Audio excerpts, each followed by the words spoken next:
बहुत अरसा गुजरिया है ओ फिर भी याद होंदे ने। ओ सच लही जान दा जज्बा जगाउंदे ने। ओ सच लही जान दा जज्बा जगाउंदे ने। बहुत अरसा गुजरिया है ओ फिर भी याद होंदे ने। ਜਿਉਂਦੇ ਜੀ ਲੋਕ ਕਥਾ ਬਣ ਗਏ ਗੁਰਸ਼ਰਨ ਸਿੰਘ ਉਰਫ ਭਾਜੀ ਉਰਫ ਭਾਈ ਮੰਨਾ ਸਿੰਘ ਦਾ ਇੱਕ ਉਹ ਪੱਖ ਜੋ ਸ਼ਾਇਦ ਅਜੇ ਬਹੁਤਾ ਵਿਚਾਰਿਆ ਨਹੀਂ ਗਿਆ, ਉਸ ਬਾਰੇ ਗੱਲ ਕਰਨੀ ਬੜੀ ਜ਼ਰੂਰੀ ਹੈ। ਗੁਰਸ਼ਰਨ ਭਾਜੀ ਇੱਕ ਨਾਟਕਕਾਰ ਦੇ ਤੌਰ 'ਤੇ, ਰੰਗਕਰਮੀ ਦੇ ਤੌਰ 'ਤੇ, ਸਮਾਜਿਕ ਕਾਰਜਕਰਤਾ ਦੇ ਤੌਰ 'ਤੇ, ਰਾਜਸੀ ਚੇਤਨਾ ਜਗਾਉਣ ਵਾਲੇ ਵਿਅਕਤੀ ਦੇ ਤੌਰ 'ਤੇ ਪੂਰੇ ਪੰਜਾਬੀ ਜਨਮਾਨਸ ਨੂੰ ਪ੍ਰਭਾਵਿਤ ਕਰਦੇ ਨੇ, ਪੂਰੇ ਹਿੰਦੁਸਤਾਨ ਵਿੱਚ ਆਪਣਾ ਨਾਂ ਸਥਾਪਿਤ ਕਰਦੇ ਨੇ ਅਤੇ ਵਿਸ਼ਵ ਤੱਕ ਉਹਨਾਂ ਦੇ ਕੰਮਾਂ ਦੀ ਗੂੰਜ ਪਹੁੰਚਦੀ ਹੈ। ਲੇਕਿਨ ਮੈਂ ਬਤੌਰ ਨਾਟਕਕਾਰ, ਰੰਗਕਰਮੀ, ਖੋਜੀ, ਪੰਜਾਬੀ ਦੇ ਅਧਿਆਪਕ ਗੁਰਸ਼ਰਨ ਸਿੰਘ ਨੂੰ ਬਿਲਕੁਲ ਵੱਖਰੀ ਤਰ੍ਹਾਂ ਰੇਟ ਕਰਦਾ। ਸਾਡੇ ਪੰਜਾਬੀ ਰੰਗਮੰਚ ਵਿੱਚ ਆਮ ਤੌਰ 'ਤੇ ਨਾਟਕਕਾਰ ਨਾਟਕ ਲਿਖਦੇ, ਉਸ ਤੋਂ ਬਾਅਦ ਨਾਟਕ ਖੇਡਦੇ। ਲੇਕਿਨ 25-30 ਸਾਲ ਪਹਿਲਾਂ ਜਦੋਂ ਰੰਗਮੰਚ ਦਾ ਵਿਸਤਾਰ ਹੋਇਆ, ਖਾਸ ਕਰ ਗੁਰਸ਼ਰਨ ਭਾਜੀ ਦੇ 1969 ਤੋਂ ਬਾਅਦ ਪਿੰਡਾਂ ਵੱਲ ਰੁਖ ਕਰਨ ਉਪਰੰਤ ਦਾ ਜੋ ਦੌਰ ਹੈ, ਉਦੋਂ ਰੰਗਕਰਮੀ ਇੰਨੇ ਜ਼ਿਆਦਾ ਹੋ ਗਏ ਕਿ ਉਹਨਾਂ ਨੂੰ ਲਿਖਣ ਵਾਸਤੇ ਨਾਟਕ ਘੱਟ ਮਿਲੇ ਅਤੇ ਰੰਗਕਰਮੀ ਨਾਟਕਕਾਰ ਬਣਨੇ ਸ਼ੁਰੂ ਹੋਏ। ਲੇਕਿਨ ਹਰ ਰੰਗਕਰਮੀ ਨਾਟਕਕਾਰ ਨਹੀਂ ਹੋ ਸਕਦਾ, ਜਿਵੇਂ ਹਰ ਨਾਟਕਕਾਰ ਰੰਗਕਰਮੀ ਨਹੀਂ ਹੋ ਸਕਦਾ। ਬਹੁਤ ਸਾਰੇ ਰੰਗਕਰਮੀਆਂ ਨੇ ਸਕ੍ਰਿਪਟਾਂ ਲਿਖੀਆਂ, ਲੇਕਿਨ ਰੰਗਕਰਮ ਤੋਂ ਨਾਟਕਕਾਰੀ ਵਾਲੇ ਪਾਸੇ ਆ ਕੇ ਇੱਕ ਨਾਟਕਕਾਰ ਦੀਆਂ ਸੰਭਾਵਨਾਵਾਂ ਜਗਾਉਣ ਵਾਲਿਆਂ ਵਿੱਚ ਗੁਰਸ਼ਰਨ ਭਾਈ ਦਾ ਸਭ ਤੋਂ ਮੋਹਰੀ ਨੰਬਰ ਹੈ। ਇਸ ਲਈ ਗੁਰਸ਼ਰਨ ਸਿੰਘ ਸਾਡੀ ਪੰਜਾਬੀ ਨਾਟਕ ਦੀ ਤੀਜੀ ਪੀੜ੍ਹੀ ਜੋ 1975 ਤੋਂ ਬਾਅਦ ਆਈ ਹੈ, ਉਸ ਵਿੱਚ ਆਤਮਜੀਤ, ਅਜਮੇਰ ਔਲਖ, ਚਰਨਦਾਸ ਸਿੱਧੂ ਦੇ ਨਾਲ ਚੌਥੇ ਵੱਡੇ ਨਾਟਕਕਾਰ ਨੇ। ਮੇਰੀ ਇਹ ਖੁਸ਼ਕਿਸਮਤੀ ਹੈ ਜਾਂ ਮੇਰੀ ਇੱਕ ਆਪਣੀ ਸਮਝ ਹੈ ਕਿ ਗੁਰਸ਼ਰਨ ਸਿੰਘ ਹੋਰਾਂ ਨੂੰ ਬਤੌਰ ਨਾਟਕਕਾਰ ਲੱਭਣ ਲਈ, ਉਹਨਾਂ 'ਤੇ ਖੋਜ ਕਰਨ ਲਈ, ਉਹਨਾਂ ਦੀ ਨਾਟਕਕਾਰੀ ਦੇ ਸਥਾਪਤੀ ਅਕਾਦਮਿਕ ਅਦਾਰਿਆਂ ਵਿੱਚ ਮੈਂ ਆਪਣੀ ਨਿਗੂਣੀ ਜੀ ਭੂਮਿਕਾ ਨਿਭਾਉਣ ਦੀ ਕੋਸ਼ਿਸ਼ ਕੀਤੀ ਹੈ। ਸਭ ਤੋਂ ਪਹਿਲਾਂ ਗੁਰਸ਼ਰਨ ਸਿੰਘ ਹੋਰੀ ਜਦੋਂ ਮੈਂ 1983 ਵਿੱਚ ਪੰਜਾਬੀ ਯੂਨੀਵਰਸਿਟੀ ਦੇ ਪੰਜਾਬੀ ਵਿਭਾਗ ਵਿੱਚ ਲੈਕਚਰ ਲੱਗਿਆ ਸੀ, ਉਦੋਂ ਸਿਰਫ ਬੰਦ ਕਮਰੇ ਕਿਤਾਬ ਛਪੀ ਹੋਈ ਸੀ। ਉਸ ਵੇਲੇ ਦਲੀਪ ਕੌਰ ਟਿਵਾਣਾ ਸਾਡੇ ਮੁਖੀ ਸੀ। ਉਹਨਾਂ ਦੇ ਮਨ ਵਿੱਚ ਸੀ ਕਿ ਨਵੇਂ ਲੇਖਕਾਂ ਨੂੰ ਸਿਲੇਬਸਾਂ ਵਿੱਚ ਸ਼ਾਮਲ ਕੀਤਾ ਜਾਏ।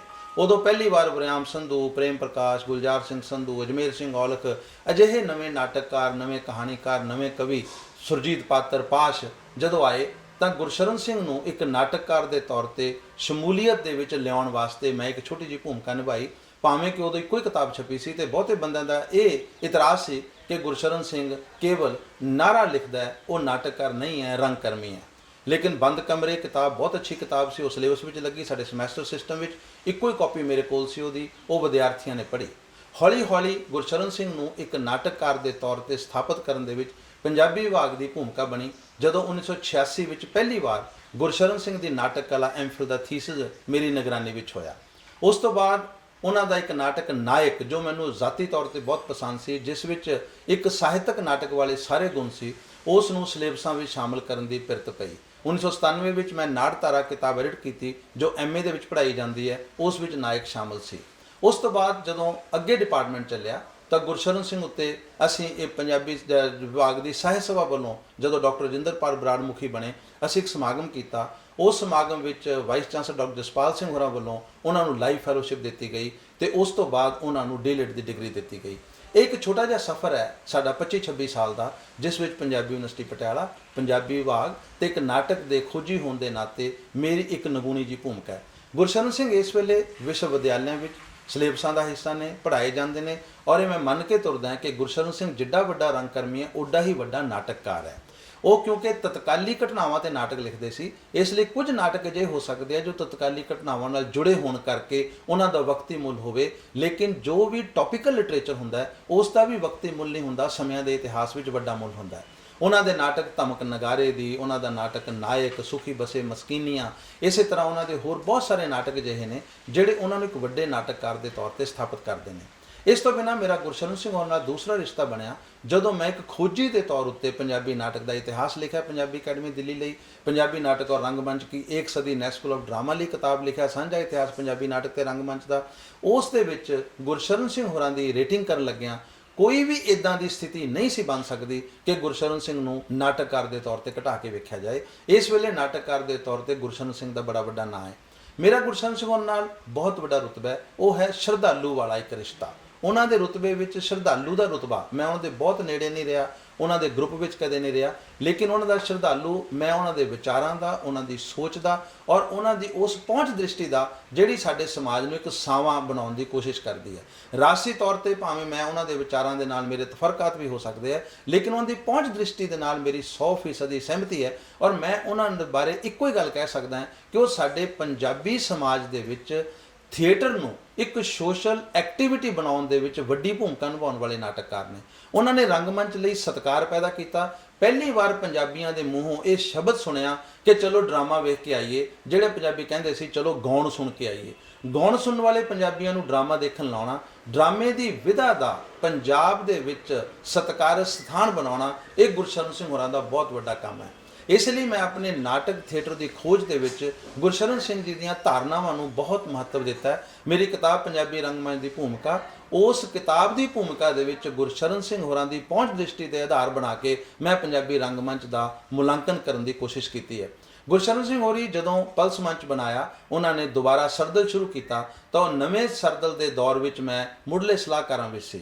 ਮੈਂ ਉਹਨਾਂ ਦੀ ਵਿਚਾਰਧਾਰਾ ਦਾ, ਕਮਿਊਨਿਸਟ ਵਿਚਾਰਧਾਰਾ ਦਾ ਉਸ ਤਰ੍ਹਾਂ ਪ੍ਰਵਕਤਾ ਨਹੀਂ ਜਿਵੇਂ ਕਿ ਪਲਸ ਮੰਚ ਦੇ ਬਾਕੀ ਕਾਮੇ ਹੋ ਸਕਦੇ ਆ, ਲੇਕਿਨ ਉਹਨਾਂ ਨੇ ਮੈਨੂੰ ਇੱਕ ਅਕਾਦਮਿਸ਼ਨ ਹੋਣ ਦੇ ਨਾਤੇ, ਇੱਕ ਨਾਟਕਕਾਰ ਹੋਣ ਦੇ ਨਾਤੇ ਇਹ ਸਤਿਕਾਰ ਦਿੱਤਾ ਕਿ ਉਹਨਾਂ ਦੇ ਨਾਲ ਜੁੜ ਕੇ ਮੈਂ ਕੰਮ ਕਰ ਸਕਾਂ। ਔਰ ਮੁੱਢਲੇ ਸਾਲਾਂ ਦੇ ਵਿੱਚ ਪਲਸ ਮੰਚ ਦੀਆਂ ਜਿੰਨੀਆਂ ਅਕਾਦਮਿਕ ਅਤੇ ਰੰਗਮੰਚੀ ਸਰਗਰਮੀਆਂ ਸੀ ਉਸ ਵਿੱਚ ਮੇਰੀ ਸ਼ਮੂਲੀਅਤ ਰਹੀ, ਜਦੋਂ ਕਿ ਮੈਨੂੰ ਉਸ ਦ੍ਰਿਸ਼ਟੀ ਤੋਂ ਕਮਿਊਨਿਸਟ ਹੋਣ ਦਾ ਮਾਣ ਪ੍ਰਾਪਤ ਨਹੀਂ ਹੈ ਜਿਵੇਂ ਕਿ ਪਲਸ ਮੰਚ ਦੇ ਬਾਕੀਆਂ ਨੂੰ ਹੋ ਸਕਦਾ ਹੈ। ਸੋ ਮੈਂ ਇੱਕ ਗੱਲ ਗੁਰਸ਼ਰਨ ਸਿੰਘ ਹੋਰਾਂ ਬਾਰੇ ਜ਼ੋਰ ਦੇ ਕੇ ਕਹਿਣਾ ਚਾਹੁੰਦਾ ਕਿ ਗੁਰਸ਼ਰਨ ਸਿੰਘ ਇੱਕ ਨਾਂ ਨਹੀਂ, ਇੱਕ ਵਰਤਾਰਾ ਹੈ। ਅਜਿਹੇ ਵਰਤਾਰੇ ਕਦੇ-ਕਦੇ ਕਿਸੇ ਸਮਾਜ ਵਿੱਚ ਆਉਂਦੇ ਆ ਔਰ ਇਹਨਾਂ ਵਰਤਾਰਿਆਂ ਦੇ ਵਿੱਚ ਇਹ ਦੇਖਣ ਦੀ ਜ਼ਰੂਰਤ ਹੁੰਦੀ ਹੈ ਕਿ ਕਿਸੇ ਵਿਅਕਤੀ ਦੇ ਨਿੱਜੀ ਵਿਚਾਰ ਕਿਵੇਂ ਉਸ ਦੇ ਸਮੁੱਚੇ ਸਮਾਜੀ ਆਪੇ ਨੂੰ ਪ੍ਰਭਾਵਿਤ ਕਰਦੇ ਨੇ। ਗੁਰਸ਼ਰਨ ਸਿੰਘ ਹੋਰੀ ਡਿਕਲੇਅਰਡ ਕਮਿਊਨਿਸਟ ਨੇ। ਗੁਰਸ਼ਰਨ ਸਿੰਘ ਹੋਰੀ ਆਪਣੇ ਆਪ ਨੂੰ ਕਮਿਊਨਿਸਟ ਹੋ ਕੇ ਹੀ ਐਕਟੀਵਿਟੀ ਕਰਦੇ ਨੇ, ਲੇਕਿਨ ਉਹਨਾਂ ਦੀ ਸਾਰੀ ਐਕਟੀਵਿਟੀ ਉਹ ਸਾਡੇ ਸਮੁੱਚੇ ਸਮਾਜ ਵਾਸਤੇ ਹੈ, ਸਾਡੇ ਦੇਸ਼ ਵਾਸਤੇ ਹੈ। ਕੌਣ ਨਹੀਂ ਚਾਹੁੰਦਾ ਕਿ ਸਮਾਨਤਾ ਦਾ ਸਮਾਜ ਹੋਵੇ? ਕੌਣ ਨਹੀਂ ਚਾਹੁੰਦਾ ਬਰਾਬਰੀ ਦਾ ਸਮਾਜ ਹੋਵੇ? ਕੌਣ ਨਹੀਂ ਚਾਹੁੰਦਾ ਕਿ ਆਰਥਿਕ ਨਾ ਬਰਾਬਰੀ ਖਤਮ ਹੋਵੇ?